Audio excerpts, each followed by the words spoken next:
Et ton plus beau souvenir lorsque tu as été junior? Plus beau souvenir en 2008, ouais, c'est l'aventure de vivre ensemble, de pouvoir aller se battre pour l'équipe de France, de vouloir être champion du monde. C'est aisé facile de faire la transition entre junior et senior?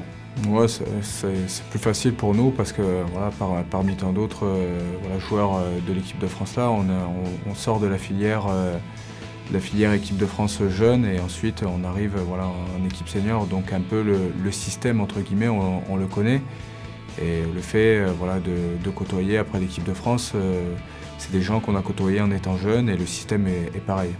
Les années passées, l'équipe de France a quand même fait parler d'elle, notamment à la Coupe du Monde. Des joueurs sont partis et donc tu prends la place des anciens très expérimentés.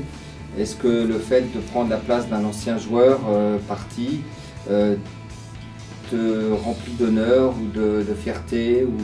Non, mais nous, ce qui est sûr, c'est qu'on a énormément d'honneur de rentrer dans cette équipe. Ça, c'est quelque chose qui est sûr, quoi, quand on est jeune joueur, de rentrer, de côtoyer, voilà, comme vous pouvez le dire, des joueurs qui ont fait la finale de la Coupe du Monde et tout ça. C'est vrai qu'on est très fiers et très honoreux d'être ici. Après, ce qui est sûr, c'est que le passage de témoin se fait surtout entre les joueurs qui étaient un peu plus jeunes que d'autres lors de cette compétition et qui vont prendre un peu plus d'expérience. Et nous, les plus jeunes, on est surtout là pour apporter notre fraîcheur et notre envie et écouter le groupe, quoi. Encore une fois, il revient sur le fait de ton expérience en junior. Est-ce que ça t'apporte beaucoup de choses quand tu arrives au niveau de la sélection nationale? Ce qui apporte énormément, c'est comme je disais tout à l'heure, l'enchaînement des matchs et l'expérience qu'on peut accumuler. Mais c'est vrai que par contre, au niveau des juniors, des championnats juniors, on était souvent jeunes, très jeunes, et on était peut-être plus basé sur l'émotion, la vie de groupe, les liens d'amitié qui pouvaient nous lier, parce on jouait par génération, donc on était amené à jouer de longues saisons ensemble, si on avait la chance d'être sélectionné. Donc lors de ces Coupes du Monde, on était surtout emmené par cet esprit-là, et après quand on rentre dans le monde professionnel, on est beaucoup plus froid par rapport à tout ça, et on est beaucoup plus basé sur le rugby, ce qui peut nous être important pour l'équipe, pour le jeu et tout ça, et c'est vrai que cette partie un peu émotionnelle entre guillemets des années juniors, elle disparaît un peu, quoi.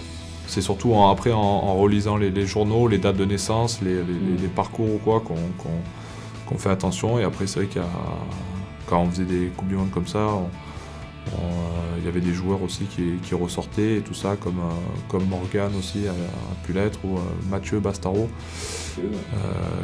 qui marquaient quand même les mondiaux. Comme dans chaque équipe, il y en avait 2 ou 3 joueurs. Donc c'est vrai qu'après, quand ils ressortent et qu'ils jouent chez les grands, on fait attention, et voilà. Pourquoi il y a autant de succès de tous ces juniors qui atteignent ce niveau? Peut-être parce que comme je disais tout à l'heure, le fait de jouer ces Coupes du Monde, ça donne énormément d'appétit pour plus tard, et on se rend compte qu'en travaillant, on peut jouer des matchs de grande intensité, et surtout qui représentent énormément de choses. Et après, c'est vrai que des matchs comme ceux-là, tout le monde aimerait les jouer, ça c'est sûr. Et ce qui est sûr, c'est que peut-être qu'après d'avoir connu ça en junior, on se dit que c'est quelque chose d'exceptionnel, et on travaille énormément pour essayer peut-être de le revivre en senior.